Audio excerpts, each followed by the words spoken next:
सभी को praise the Lord. आज हम बात करेंगे कि एक सही सुसमाचार सुनाने का क्या तरीका है जिससे लोगों को लाभ पहुंचे। आज ऐसा सुसमाचार सुनाया जा रहा है जिससे लोगों को लाभ नहीं पहुंचा। पौलुस सिखाना चाहता है कि हमें अपनी बुद्धि से नहीं, अपनी बुद्धि और अपनी समझ से सुसमाचार प्रचार नहीं करना है। देखिए परमेश्वर का वचन कहता है 1 कुरिन्थियों और 1:17 में लिखा है, क्योंकि मसीह ने मुझे बपतिस्मा देने को नहीं वरन सुसमाचार सुनाने को भेजा है, और यह भी शब्दों के ज्ञान के अनुसार नहीं, ऐसा ना हो कि मसीह का क्रूस व्यर्थ ठहरे। यानी शब्दों के ज्ञान के अनुसार नहीं। पौलुस अपनी बुद्धि और समझ से सुसमाचार प्रचार नहीं करता। जो पौलुस है वह अपनी बुद्धि और समझ से प्रचार नहीं करता, अर्थात उस बुद्धि से जो परमेश्वर की ओर से नहीं है बल्कि मनुष्य की ओर से। वह मनुष्य की ओर से अपनी बुद्धि और ज्ञान से सुसमाचार प्रचार नहीं करता।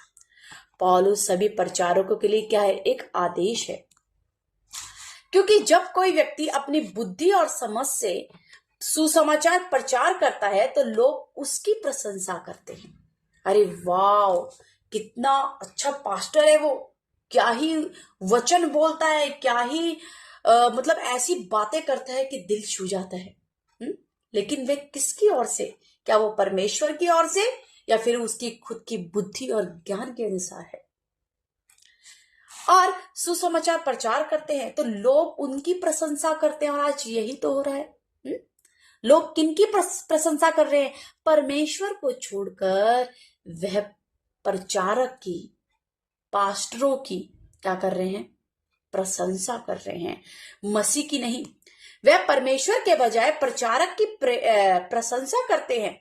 पौलुस चाहता है कि लोग सुसमाचार पर विश्वास करें, और ये परमेश्वर का ही सत्य है।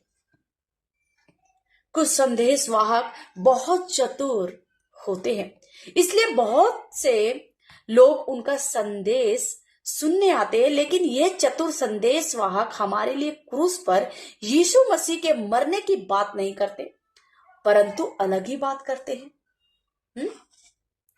जो मेन मुद्दा है कि क्रूस के बारे में बताना, वो ना बताकर वह अपनी बुद्धि से, अपने ज्ञान से अलग प्रचार कर रहे हैं, लेकिन क्रूस के बारे में नहीं बता रहे।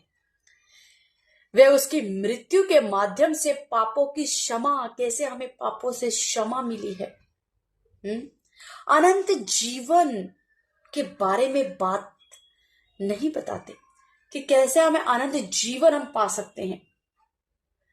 पौलुस